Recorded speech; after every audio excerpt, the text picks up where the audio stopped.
The Knights of the Cross by Henryk Sienkiewicz. Subscribe if you want more audiobooks like this. Chapter 66. The road to the battlefield where Jagiełło had routed the Germans was easy, because they knew it, and so they soon reached it. Owing to the insufferable stench arising from the unburied dead, they crossed it in a hurry. As they did so, they drove away wolves, and large flights of crows, ravens, and jackdaws. Then they began to look for traces along the road. Although a whole division had passed over it on the previous day, nevertheless, the experienced Mako found upon the trampled road without trouble the imprint of gigantic hoofs leading in an opposite direction. Then he explained to the younger and less experienced companions in arms, "It is fortunate that there has been no rainfall since the battle. Only look here. Arnold's horse carrying an unusually big man must also be exceedingly large. This, too, is easily observed, that the imprint of the horse's feet on this side of the road is much deeper, owing to the galloping in his flight, whilst the tracks marking the previous march on the other side of the road are not so deep, because the horse walked slowly. Let those who have eyes look how the marks of the horseshoes are visible. God grant that we may track those dog brothers successfully, provided they have not already found shelter somewhere behind walls." Sanderus said, replied Zbyszko, "that there are no forts in this neighborhood, and it is actually so, because the Knights of the Cross have only recently taken possession of this region and have not had enough time to build in it. Then where can they hide themselves? All the peasants who dwelt in these lands joined Jagiełło because they belonged to the same stock as the Zmudzians. The villages, Sanderus said, these same Germans destroyed by fire, and the women and children are hidden in the thick forest. Provided we do not spare our horses, we shall yet overtake them. We must spare the horses, for even if we overtake them, our safety afterward depends upon our horses," said Mako. "Sir Arnold," interrupted Sanderus, "received a blow between his shoulder blades in battle. He took no notice of it at first, but kept on fighting and slaying, but they were obliged to dress it afterward. As is always the case, at first one does not feel the blows, but they pain later on. For this reason, he cannot exert himself too much to run fast, and it may be that he is even obliged to rest himself." "You said that there are no other people with them?" inquired Mako. "There are two who lead the litter, the Comthur and Sir Arnold. There were quite a number of men with them, but the Zmudzians killed them." "Let our men lay hold of the two fellows who are with the litter," said Zbyszko. "You, uncle, manage old Siegfried, and I will pounce upon Arnold." "Well," replied Mako, "I shall be able to manage Siegfried, because, thank God, there is still strength in these bones. But as far as your task is concerned, I should say, do not be so self-confident, for that knight seems to be a giant." "Oh well, we shall see," replied Zbyszko. "You are strong, that I don't dispute, but there are stronger men than you are. Did you observe our own knights whom we met at Krakow? Could you conquer Pan Pawala of Taczew, Paskozlodziej of Biskupice, and Zawisza Czarny, eh? Don't be too rash, but consider the facts." "Rotgier also was a strong man," murmured Zbyszko. "Will there be any work for myself?" asked the Bohemian, but he received no reply, because Mako was thinking about something else. "If God blesses us, we shall be able to reach the Mazowiecki wilderness. We shall be safe there, and all trouble will be at an end." But after a while he sighed when he reflected that even their affairs would not be entirely ended. There would yet be something to attend to for the unfortunate Jagienka. "Hey," he murmured, "God's decrees are wonderful. I had often thought about it. Why did it not occur to you to get married quietly, and let me live with you peacefully? That would have been the most happy course. But now we are the only ones among the noblemen of the kingdom who are wandering in various regions and wilds, instead of attending to our homes as God commands." "Well, that is true, but it is God's will," replied Zbyszko. Then they proceeded on their journey for a while in silence. The old knight turned again to his nephew. "Do you rely on that vagabond? Who is he?" "He is a fickle man, and perhaps he is a rogue, but he wishes me well, and I am not afraid of treachery from him." "If so, let him ride in front, for if he overtakes them, he will not be scared.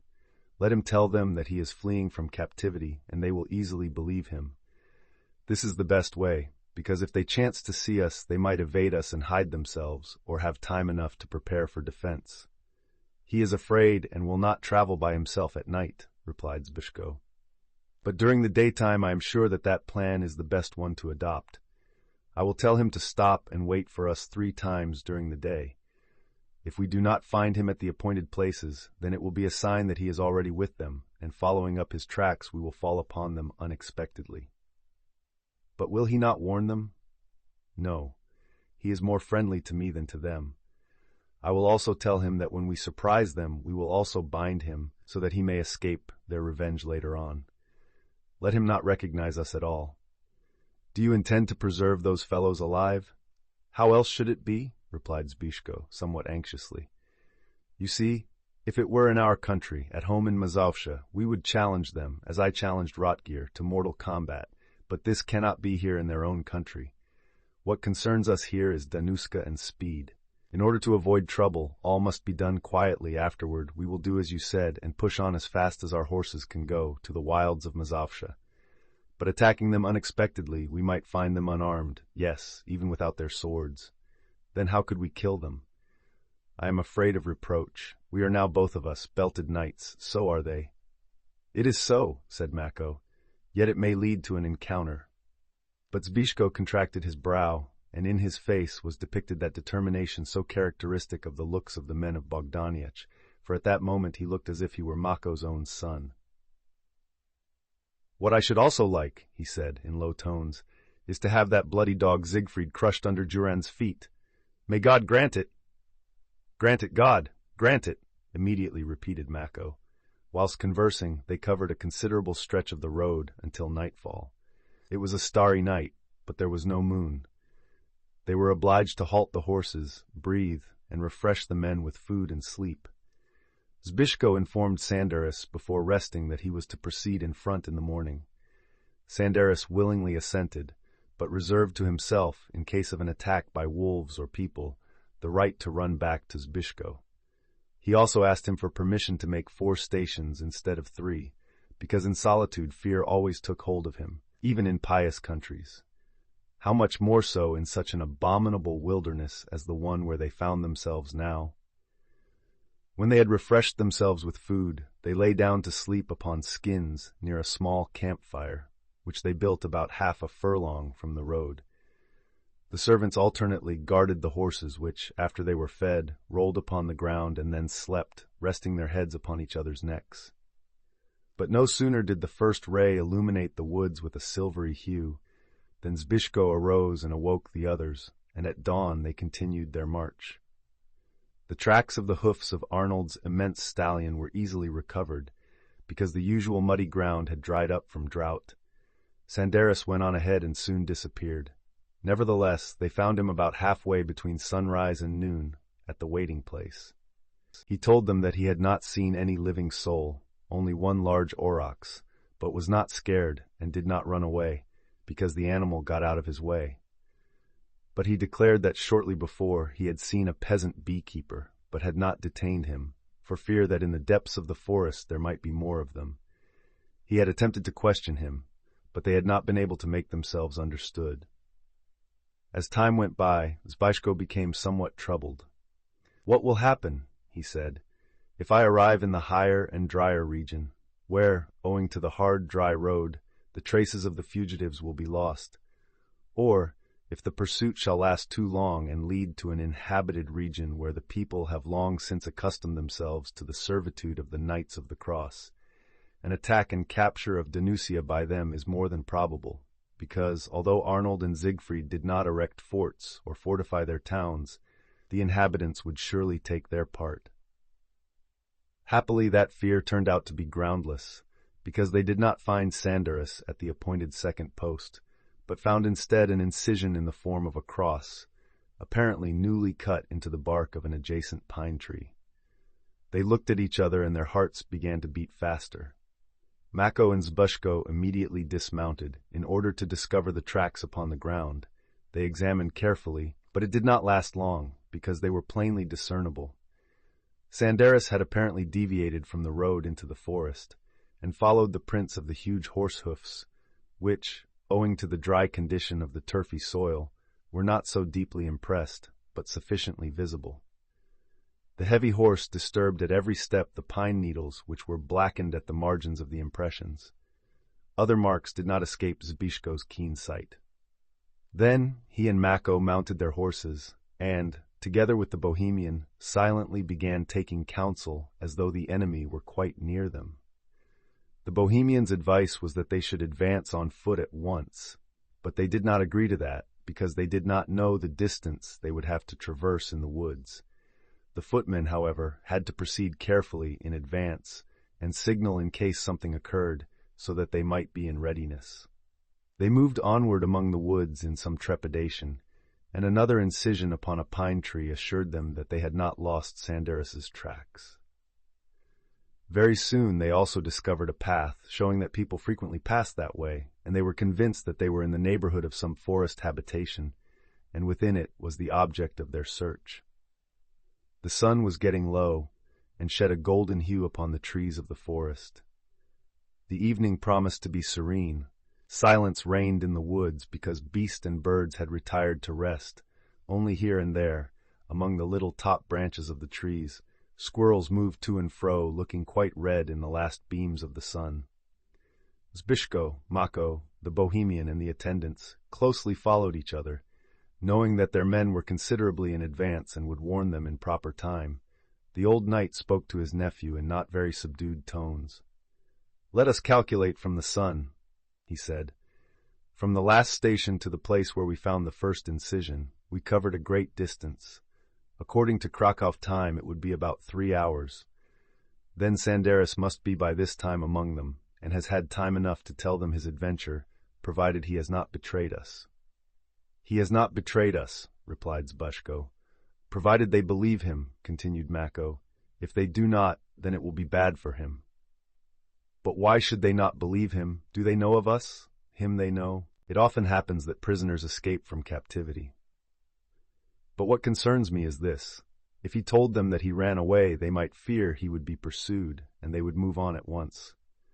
No, he will succeed in casting dust in their eyes by telling them that such a long pursuit would not be undertaken."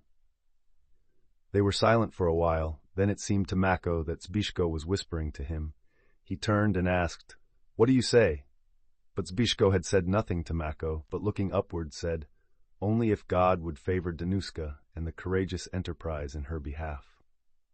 Mako also began to cross himself, but he had scarcely made the first sign of the cross, when from the hazelnut thickets one of the scouts approached him suddenly and said, "A pitch-burning cabin! They are there!" "Stop!" whispered Zbyszko, and dismounted at once. Mako, the Bohemian, and the attendants also dismounted. 3 of the latter received orders to hold the horses in readiness and take care that they, God forbid, did not neigh.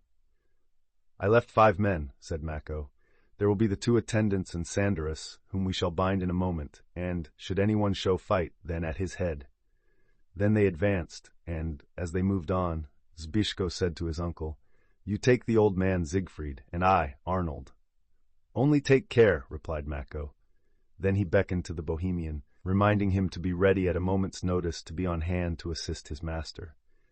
The Bohemian nodded assent. Then he breathed deeply and felt for his sword to see whether it could be easily unsheathed.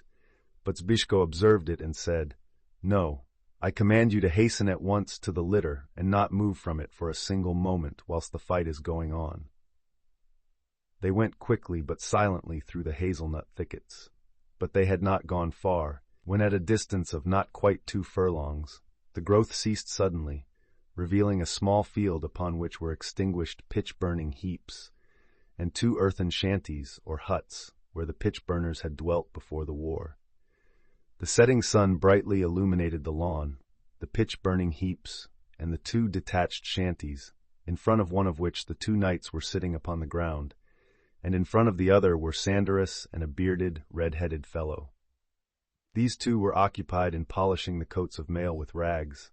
Besides this, the 2 swords were lying at Sandaras's feet, ready to be cleaned afterward.